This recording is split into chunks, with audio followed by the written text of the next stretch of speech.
Japan में रहने वाले लंबी आयु के लोगों की सीख। आनंदित और लंबी आयु के लिए जापान के रीति रिवाज और कहावतें। ओगीमी पहुंचने के लिए हमें तकरीबन 3 घंटे लगे। पहले विमान से यात्रा करके टोक्यो से नाहा जाना पड़ता है, जो कि ओकिनावा की राजधानी है। कुछ महीने पहले हमने उस गांव के मुखिया को फ़ोन करके अपने आने का प्रयोजन बताया था। वहां के सबसे लंबी आयु के लोगों से मुलाकात करने की इच्छा भी हमने जाहिर की थी। काफ़ी चर्चा करने के बाद हमें सहमति मिली। तब हमने उसी गांव के नज़दीक एक कमरा भाड़े पर लिया। किताब का काम शुरू करने के तकरीबन 1 साल बाद हम ऐसे लोगों के बीच पहुंचे जो सबसे लंबी आयु के लोग थे। हमें महसूस हुआ कि जैसे वहां पर समय थम सा गया था, रुक गया था, क्योंकि वहां के लोग आज अभी यही वाली भावना में जी रहे थे। ओगीमी में आगमन। नाहा से 2 घंटे ट्रैफिक के बीच में से यात्रा करने के बाद हम कम भीड़ वाले इलाके में पहुंचे। हम जिस रास्ते में जा रहे थे उसके एक ओर समुंदर था और दूसरी ओर यानबारू जंगल से भरा हुआ पहाड़ था। 58 क्रमांक के रास्ते से जाते हुए हम नागो पहुंचे। यहाँ पर ओकिनावा ओरियन बियर बनाई जाती है। इस मार्ग से जाते हुए पहाड़ के बाजू में छोटे छोटे घर और दुकान देखने को मिल सकते हैं। छोटी छोटी दुकानों को पार करके हम ओगीमी नगर पालिका के पास पहुंचे, लेकिन उस इमारत में हमें कुछ भी खास नहीं दिखाई दिया। जीपीएस की मदद से हम अपने तय स्थान पर पहुंच गए। यह इमारत काफ़ी पुराने तरीके से बनाई गई थी और महामार्ग से लगकर ही थी। तायरा नाम की एक महिला वहां हमारी राह देख रही थी। हम दरवाजे से अंदर गए। तायरा के बाजू में एक छोटे कद की महिला खड़ी थी। उन्होंने हंसकर हमारा स्वागत किया और अपना नाम यूकी बताया। वह तुरंत हमारा स्वागत करने के लिए अपनी जगह से उठी और हमें कॉन्फ्रेंस रूम दिखाया। उन्होंने हमें ग्रीन टी और शिकुवासा नाम का बहुत ही पौष्टिक फल दिया। तायरा हमारे सामने बैठी और उन्होंने हमें पूरा प्लानर दिखाया। यूकी उनके बाजू में ही बैठी थी। उनके पास जो किताब थी उसमें शहर में रहने वाले लोगों में उनकी उम्र और क्लब योनी मोआई के अनुसार विभाजित करके लिस्ट बनाई हुई थी। तायरा ने बताया कि ये सभी लोग एक दूसरे की मदद करते हैं और संग में मिलकर रहते हैं। यही ओगीमी की विशेषता है। मोआई एक ही उद्देश्य से शुरू किया गया गुट होता है।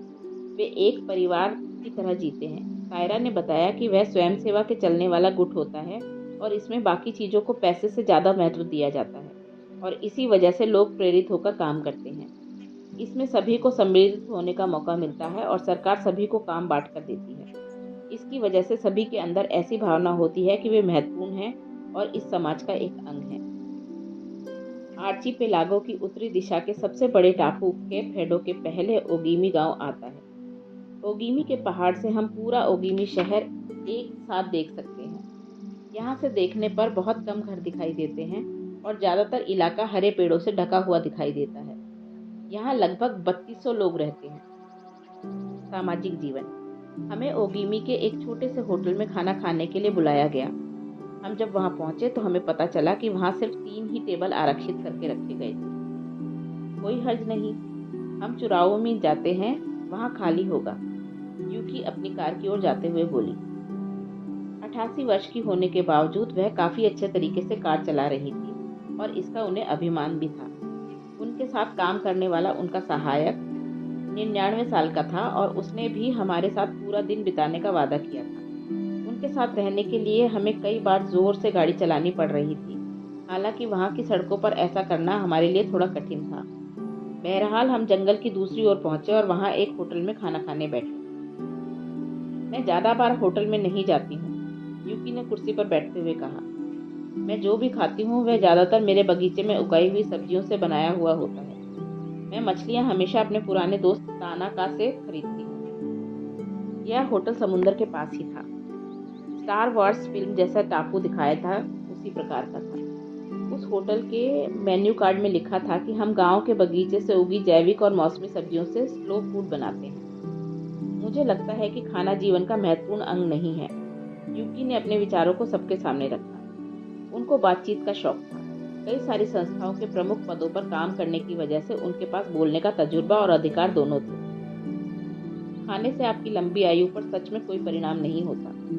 खाने के बाद मिठाई के छोटे से टुकड़े को मुंह में डालते हुए यूकी ने बताया, असली वजह तो हंसते हंसते जीवन जीना और आज को अच्छे तरीके से बिताना ही है।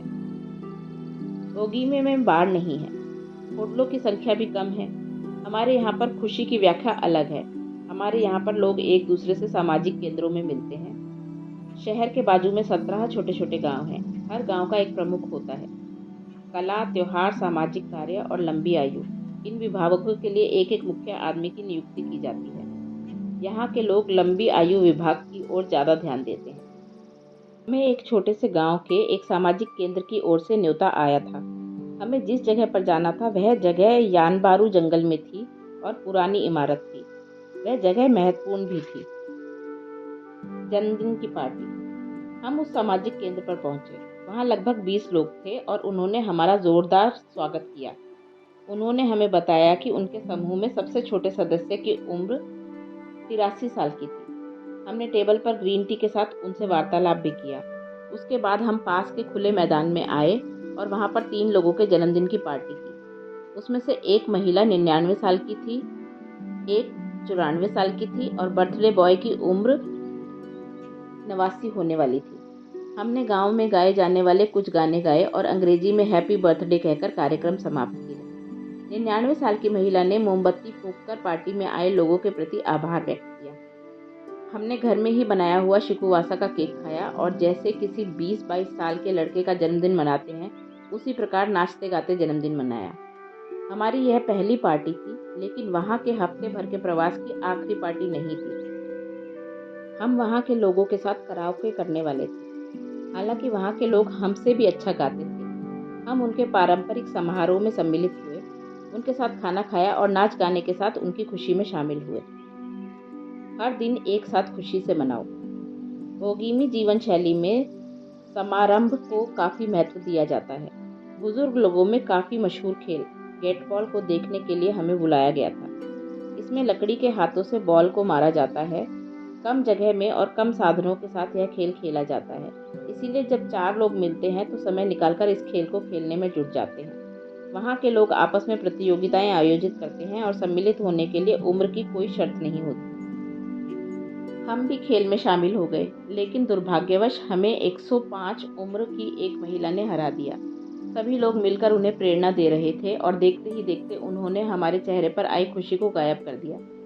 गांव में रहने वाले लोगों की खुशी के लिए खेल, समारोह और सामाजिक तालमेल के साथ आध्यात्मिक विकास को भी महत्व दिया जाता था।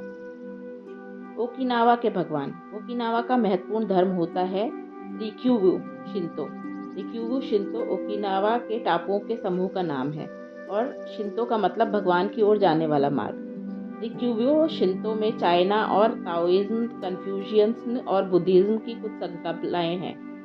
शिंतोइज्म ऐसा मानता है कि कुछ लोगों के पास ईश्वरीय चैतन्य प्राप्त करने की क्षमता होती है।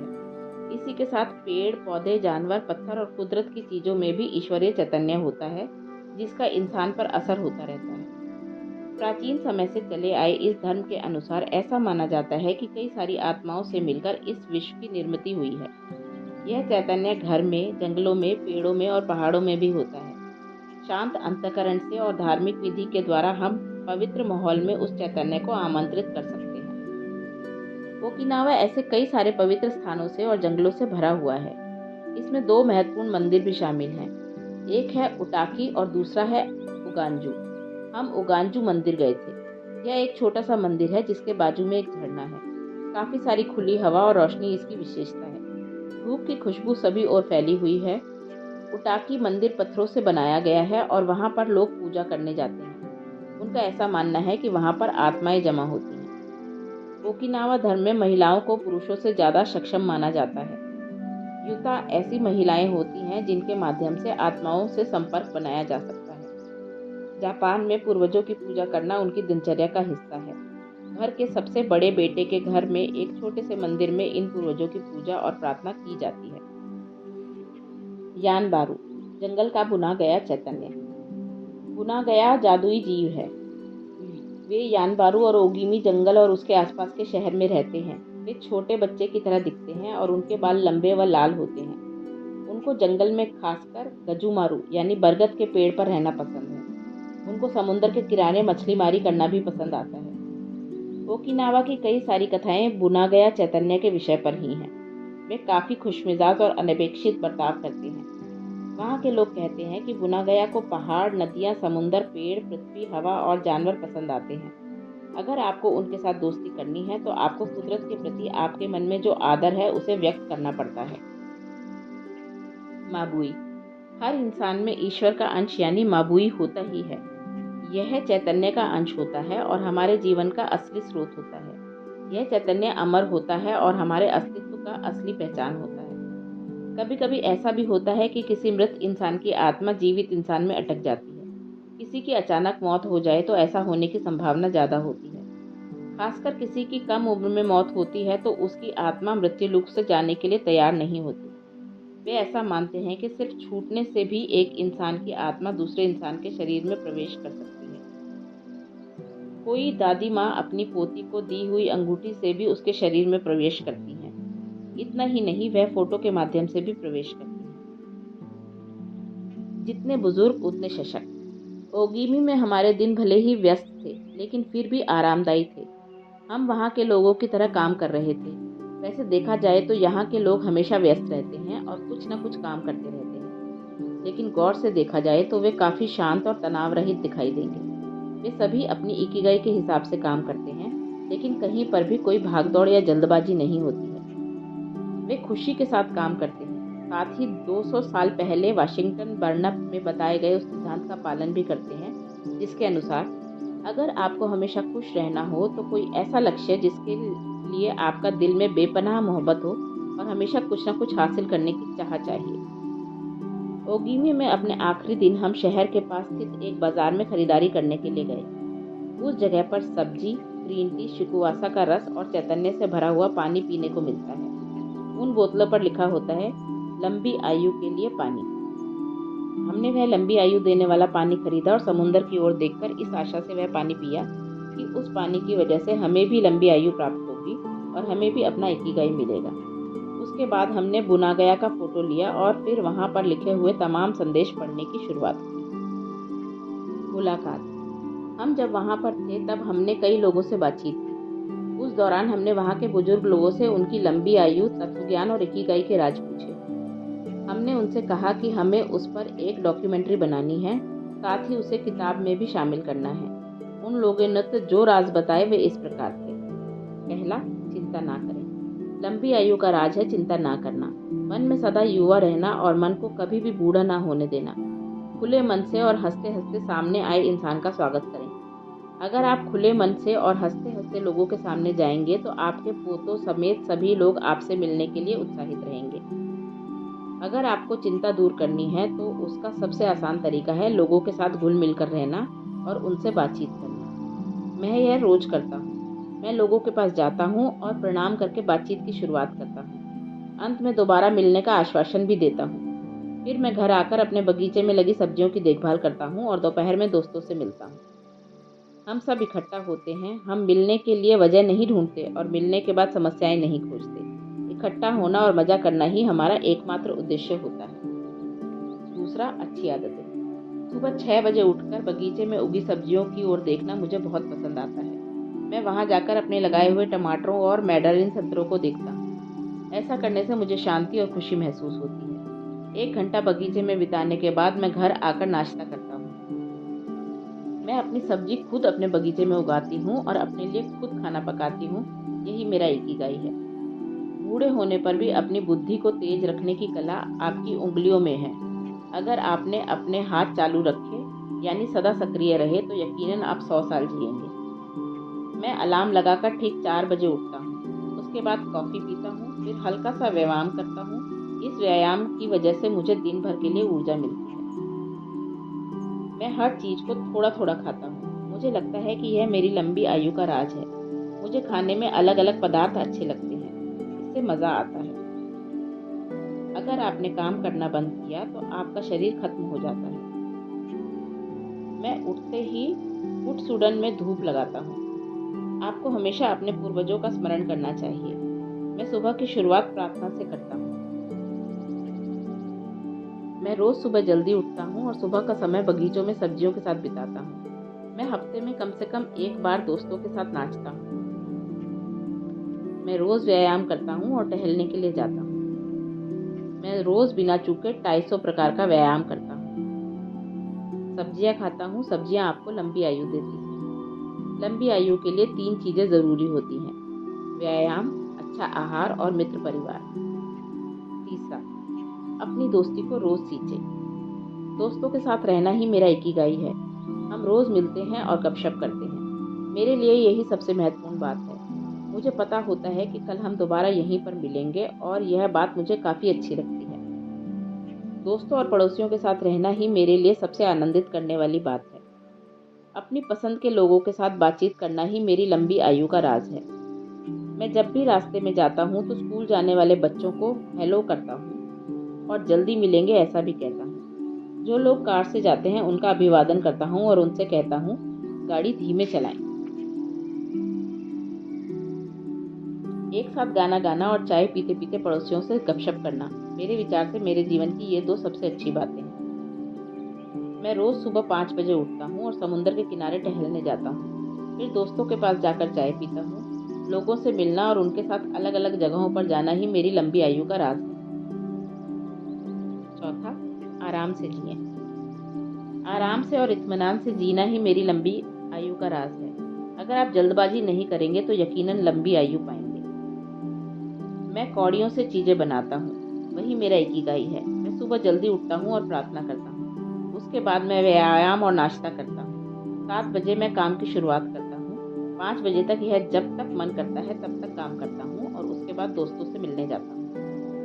रोज़ नई नई चीज़ें करना और हमेशा व्यस्त रहते हुए एक समय में एक ही काम करना, यही मेरी लंबी आयु का राज है। मैं किसी भी काम को अपने ऊपर हावी नहीं होने देता हूँ और यही सबसे महत्वपूर्ण बात है। जल्दी सोएं, जल्दी उठें और लंबी आयु पाएं। रोज़ सुबह टहलने जाएं। छोटी छोटी चीज़ों में अपने आनंद लेने की कला सीखें और शांति से जिए। धूप हो, बारिश हो या सर्दी हो, हर वक्त अपने दोस्तों के साथ बिताएं। 5वां, सकारात्मक बनें। रोज़ सुबह उठने के बाद मैं अपने आप को बताता हूँ कि आज का दिन स्वास्थ्य और ऊर्जा से भरा हुआ है और मैं उसका पूरा फायदा लूँगा। मैं 97 साल की हूँ लेकिन अपने आप को युवा ही समझती हूँ। मुझे अभी भी बहुत सारी चीज़ें करनी हैं। हंसिए, हंसना बहुत महत्वपूर्ण होता है। मैं जहाँ भी जाती हूँ हमेशा हंसती रहती हूँ। मैं 100 साल तक जीऊँगी, यही मेरी प्रेरणा है। ओगीमी जीवन की सबसे महत्वपूर्ण बात है सदा खुश रहना। मुझे इस समाज से जो भी मिला है उसे वापस देना ही मेरे लिए सबसे महत्वपूर्ण है। इसीलिए मैं हमेशा सामाजिक कार्यों में सम्मिलित होता हूँ। मैं दोस्तों के लिए हमेशा अपनी कार तैयार रखता हूँ। इसमें कोई राज नहीं है, जीते रहना ही इसके पीछे का राज है। ओगीमी जीवन शैली। हमने जिन जिन लोगों से बात की उन सभी के पास खुद की सब्जियों के बगीचे थे, चाय के बागान थे, आम और शिकुआसा के बगीचे थे। हर एक के अपने पड़ोसियों के साथ काफ़ी घरेलू संबंध थे और वे एक दूसरे की काफ़ी अच्छे तरीके से देखभाल करते थे। वे हमेशा समारंभ करते थे, छोटी छोटी बातों में आनंद लेते थे। नाच गाना और संगीत उनके जीवन का महत्वपूर्ण अंग था। वे सभी एक या एक से अधिक उद्देश्यों से प्रेरित थे। उन सभी को अपना इकिगाई स्पष्ट था और वे उन चीज़ों का तनाव नहीं लेते थे। उनको अपनी संस्कृति और परंपराओं का अभिमान था। काम कितना भी छोटा क्यों ना हो, वे उसे उतने ही उत्साह के साथ पूरा करते थे। यहाँ के लोगों को युईमारू मतलब एक दूसरे के साथ घुल मिलकर जीना अच्छा लगता था। वे खेती से लेकर इमारत बांधने जैसे हर काम में एक दूसरे की मदद करते थे। हमारे वहाँ से निकलने के एक दिन पहले वाली रात को खाना खाते वक्त मियागी ने बताया कि सभी लोग मिलकर आपके लिए एक घर बना रहे हैं और अगली बार आने पर आप उस घर में रह सकते हैं। वे हमेशा व्यस्त रहते हैं लेकिन व्यस्त रहते हुए भी आराम से रहने की कला उन्हें अच्छे तरीके से आती है। किसी बगीचे में बेंच पर खाली बैठे हुए कोई बुजुर्ग हमें कहीं पर भी दिखाई नहीं दिए। वे हमेशा घूमते रहते हैं, किसी से मिलते रहते हैं, गेट बॉल खेलते रहते हैं और कराओके गाते रहते हैं।